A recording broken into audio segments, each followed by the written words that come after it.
बताओ गुरु की विनय कैसे करनी चाहिए, भक्ति कैसे करनी चाहिए? उनके पैर दबाकर, उनके हाथ पर दबाकर, उनकी सेवा करके, उनको अच्छे से हाथ देकर। हाँ इरल, कैसे करनी चाहिए गुरु की सेवा भक्ति? बताओ। एंजल क्या बताया था तुमने? अच्छे से हार देके और उनकी आज्ञा का पालन करके, और कैसे करनी चाहिए उनकी बात गुरु की, उनकी बात मान के, और उनको परेशान न करें। परेशान ना करें। परेशान कैसे करते हो तुम? मच्छर बन के, मक्खी बन के। गुरु जी की सेवा भक्ति विनय कैसे करनी चाहिए? उनको परेशान करें। तो देखो, गुरु की सुन लो, गुरु की सेवा भक्ति कैसे करनी चाहिए।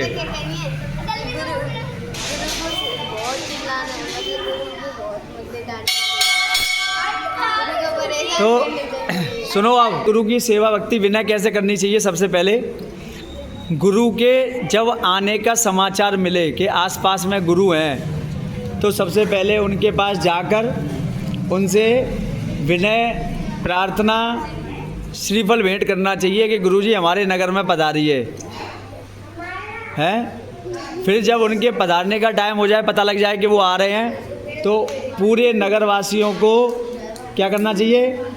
खुशी, हर्ष, उल्लास के साथ में पूरे नगर को सजाना चाहिए, और बैंड बाजे और पूरी भक्ति के साथ अच्छे अच्छे कपड़े पहन कर, पूरे जितनी अच्छी शोभा बना सकते हो उतना अच्छे तरीके से गुरु का नगर में प्रवेश कराना चाहिए। उनके साथ चल के रास्ते में आना चाहिए। जहाँ से आ रहे हैं वहाँ से हमें पूरे शुद्ध भावों के साथ आना चाहिए। रास्ते में अपना अगर कर सकते हैं तो चप्पल नहीं पहन के आना चाहिए, नंगे पैर चल के आना चाहिए गुरु के साथ। दूसरा, गुटखा और सुपारी ये खाते हुए गुरु के साथ आहार विहार में नहीं चलना चाहिए हैं। जयकारे लगाने टाइम और ये सब कुछ करते टाइम हमें ये सब कुछ नहीं करना चाहिए। बातें नहीं करनी चाहिए उस टाइम। अच्छे से जयकारा लगाते टाइम लगाते हुए, और कोई स्तुति, भजन, इस तरीके की चीज़ें पढ़ते हुए चलना चाहिए। देखना चाहिए, गुरुजी से फालतू की बातें नहीं करनी चाहिए। उनका ध्यान इधर उधर लेके जाना नहीं चाहिए। अगर वो कुछ पढ़ रहे हैं या कुछ भी कर रहे हैं तो उनसे फालतू में अपना एक्स्ट्रा सवालबाजी या कुछ भी बात करना नहीं चाहिए। शांति से चलना चाहिए। जहाँ पर समाज मिले वहाँ पर जयकारा लगाना चाहिए। जहाँ पर खाली स्थान है, जहाँ पर कोई भी समाज नहीं है, वहाँ जयकारा लगाना नहीं, वहाँ पर भजन पढ़ना, स्तुति पढ़ना चाहिए। अच्छे से प्रवेश कराना चाहिए। पाद प्रक्षालन, जगह जगह पर रंगोलियाँ हैं, और इस तरीके की भक्ति हमें प्रदर्शित करनी चाहिए। उसके बाद में मंदिर में ले जाकर, मंदिर में पूरी व्यवस्था, माइक, उनका बैठने का पाटा, ये सब चीज़ों की व्यवस्था होनी चाहिए। अच्छा रूम, अच्छा कमरा, इस तरीके का जहाँ पर हवा अच्छे से आती जाती हो, जहाँ पर गर्मी सर्दी का एहसास ना हो ज़्यादा, जहाँ पर मच्छर ना हो, चूहे, इस तरीके के कोई भी परेशानी उनको फेस ना करनी पड़े। उसके अलावा आहार के समय पे पूरे आहार की अच्छी सी व्यवस्था, चौका लगाने से बाद में पानी लेके जाना, शुद्धि कराना, अच्छे से उनकी पूरी व्यवस्था करना, शौच आदि की व्यवस्था करना, ये सब हमारे काम है। उसके बाद में वैयावृत्ति करना।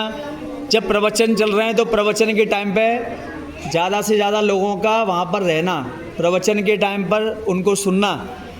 गुरुजी 3 दिन के लिए आए हैं, 4 दिन के लिए आए हैं, जितने भी दिन के लिए आए हैं, ज़्यादा से ज़्यादा समय अपना उन्हीं के साथ में बिताने का प्रयास करना। बाकी सारी चीज़ों के फालतू की चीज़ों में से टाइम अपना कट करके, टीवी, फालतू की गपशप, इधर उधर से टाइम छोड़कर केवल उनके साथ ही समय व्यतीत करना, प्रवचन सुनना, ध्यान, जो पूजा पाठ आदि सब कुछ करना, सुनना उनके साथ में, आरती, भक्ति, विनय करना, ये सब कुछ हमारे गुरु के प्रति क्या है, हमारा विनय, आदर, सम्मान है।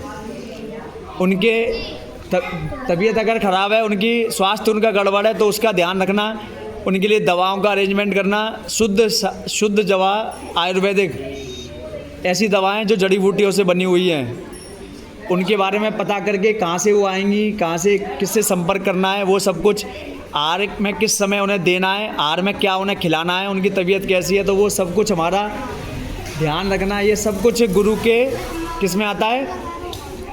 विनय, गुरु की विनय भक्ति में आता है। उनके लिए यथा योग्य जब वो जाने लगें तो जाते टाइम में रोना राना नहीं ज़्यादा, और रोकने का ज़्यादा प्रयास नहीं करना, वो भी विनय में ही आता है।